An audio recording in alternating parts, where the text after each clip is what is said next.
Bonjour à toutes et à tous. Ce podcast présente Histoire de Madame de la Pommeraye, qui est une nouvelle écrite par Denis Diderot, un philosophe emblématique du siècle des Lumières.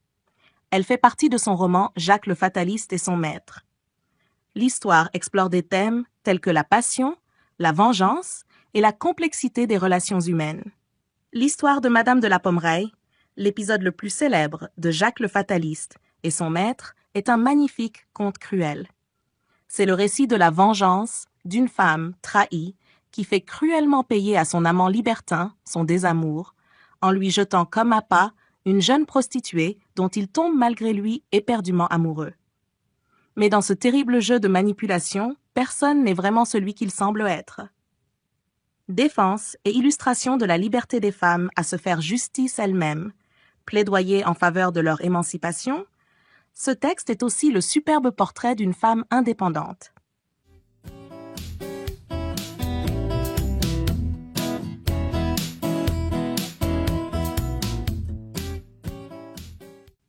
Jacques et son maître sont en voyage et s'arrêtent en chemin dans l'auberge du Grand Cerf. Le lendemain de leur arrivée, le temps est exécrable et les deux personnages se voient dans l'obligation de rester à l'auberge. Ils rencontrent alors l'hôtesse du Grand Cerf qui leur raconte l'histoire du marquis des Arcis qui séjourne dans l'auberge. Dans sa jeunesse, le marquis des Arcis s'éprit de Madame de la Pommeraye. Celle-ci repoussa pendant plusieurs mois ses avances avant de lui céder. L'idylle ne dura qu'un temps, car le marquis finit par se lasser d'elle et lui montra de moins en moins d'attention. Madame de la Pommeraye, fière et vindicative, prépara alors une vengeance terrible. Elle fit passer une belle jeune fille, Mademoiselle Desnoms, tombée dans la pauvreté et prostituée par sa mère, pour une dévote auprès du marquis. Comme elle l'avait prévu, le marquis tomba éperdument amoureux de la charmante Mademoiselle Desnoms. Il finit par l'épouser, sans rien connaître de son passé. C'est alors que Madame de la Pommeraye lui révéla que sa femme a été une courtisane, pensant le couvrir d'infamie. Mais le marquis, contre toute attente, pardonna à sa femme sa vie passée et sa dissimulation, et ils vécurent ensemble la passion la plus vraie.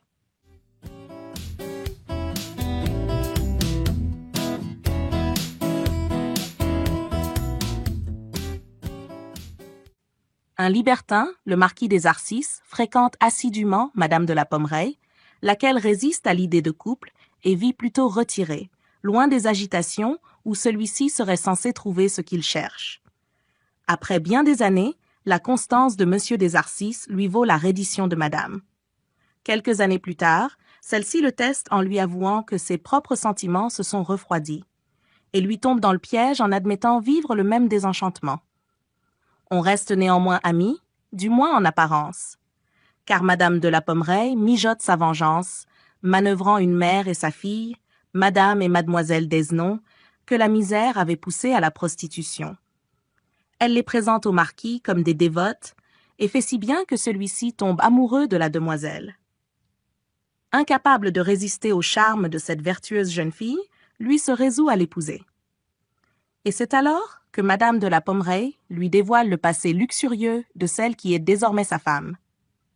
La stupeur passée, le marquis prendra conscience des vertus que la pauvre enfant a su préserver malgré la dépravation, et ils retrouveront le bonheur que leur mariage lui avait fait présager.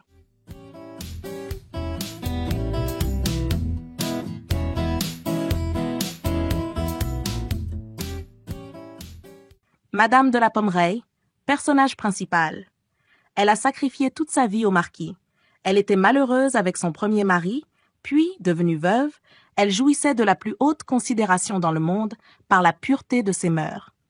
En devenant amante avec le marquis des Arcis, après lui avoir résisté longtemps, elle s'était rabaissée sur la ligne commune. Durant le récit, le marquis se lasse de Madame de la Pommeraye et celle-ci met en œuvre une vengeance atroce mais souillée d'aucun intérêt pour punir le libertin. Le marquis des Arcis, un homme de plaisir, un homme d'honneur, très aimable, croyant peu à la bonté des femmes. Le marquis des Arcis est jeune au début du récit, a une belle figure et a des penchants à la tendresse. C'est un ancien ami du premier mari de Madame de la Pommeraye.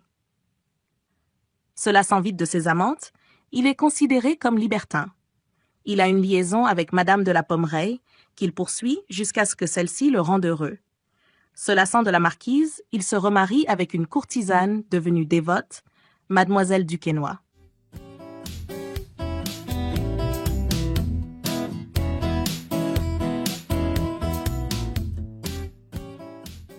Mademoiselle Desnoms. Elle est jeune, belle et bien élevée. Prostituée par sa mère, Madame Desnoms est dans la nécessité d'accueillir un nouvel amant tous les soirs. Elle se marie au marquis des Arcis à la fin de la nouvelle et vit avec lui la passion la plus vraie. Madame Desnoms, c'est la mère de Mademoiselle Desnoms. Elle est tombée dans la nécessité de prostituer sa fille. Elle devient dévote avec Mademoiselle Desnoms et change son nom en Madame Duquesnoy à la demande de Madame de la Pommeraye.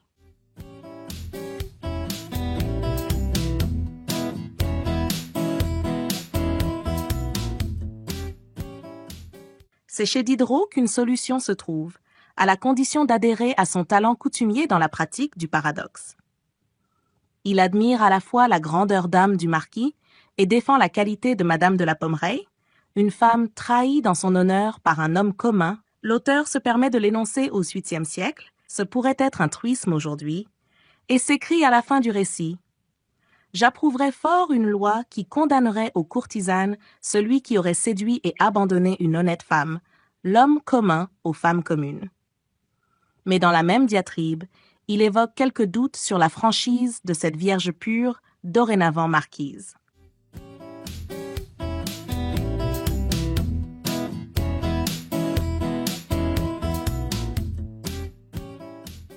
Le discours pluriel de Diderot sur les femmes présente une constante indéniable.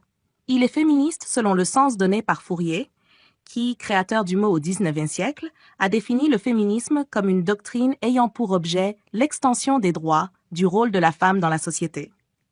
Mais ce féminisme va plus loin lorsqu'il met en jeu la nature de la femme. Le discours du philosophe se fait alors très ambigu. Cette ambiguïté inhérente à la difficulté des relations hommes-femmes, tant sur le plan du vécu et du personnel que sur le plan du social et du politique, est d'autant plus inévitable qu'elle est renforcée par les interdits sur la sexualité, interdits le plus souvent intériorisés. Pourtant, chez Diderot, cette ambiguïté est plus subtile, les contradictions textuelles s'affirmant lorsque le discours du philosophe intègre le discours médical de l'époque. Mon propos est de montrer qu'à travers ces contradictions se révèle une compréhension originale de la féminité, tantôt se rapprochant, tantôt s'éloignant de notre propre compréhension, mais au fond toujours positive. Nous sommes bien loin du féminisme diderotien, défini par Paul Hoffman, comme une histoire pathétique, visionnaire de la femme. Dans un discours sur les femmes, Diderot a engagé toute sa personnalité complexe aux oppositions marquées de caractère et de pensée.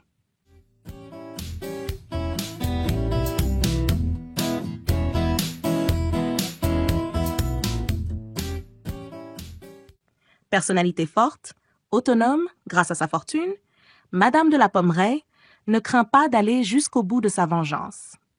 Déterminée par son tempérament, elle est vindicative et orgueilleuse. Elle se sent blessée dans son moi profond, humiliée dans sa dignité de femme qui a des mœurs. Elle représente la femme consciente de la valeur de son sexe, revendiquant la reconnaissance pleine et entière de ce sexe. Le narrateur insiste sur la perfidie et la lâcheté du marquis, sur son monstrueux cynisme. Il souligne la souffrance de Madame de la Pommeraye et la morne existence qui lui est réservée après son abandon dans un milieu misogyne, sans pitié pour une honnête femme, perdue, déshonorée, trahie. Même si Diderot, dans ce jeu amoureux, exagère son admiration pour cette manifestation de la liberté féminine, il montre en tout cas une hardiesse peu commune en prônant une union aussi peu orthodoxe. Et ses idées rejoignent celles des féministes d'aujourd'hui, revendiquant le statut de mère célibataire, statut naguère infamant et qui demeure encore scandaleux dans certaines couches de la société française.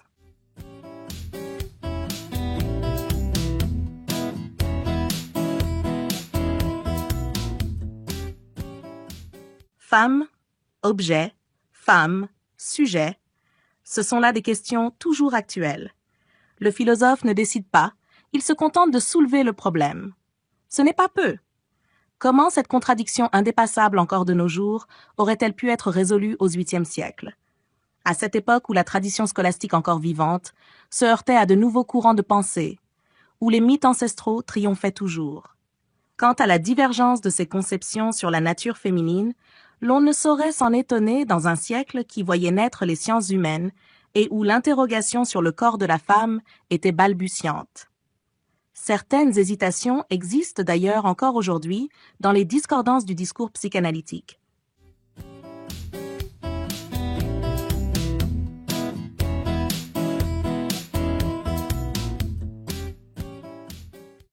Sur un point, en tout cas, Diderot n'a jamais varié: sa critique d'une société misogyne. Il a constamment dénoncé l'injustice des lois à l'égard des femmes et l'asservissement auquel les soumettaient des structures mentales dépassées. Il ne paraît pas trop hardi de parler d'une idéologie de la condition féminine dans son œuvre. Dans un discours sur les femmes, l'homme et le philosophe sont inséparables. L'intégration du discours médical dans certains textes augmente encore l'ambivalence du philosophe pour qui la nature féminine restera un mystère. Sur un point, Diderot ne se contredira jamais: l'injustice de la société du XVIIIe siècle envers les femmes. Il ne cessera de revendiquer pour elles un statut plus équitable.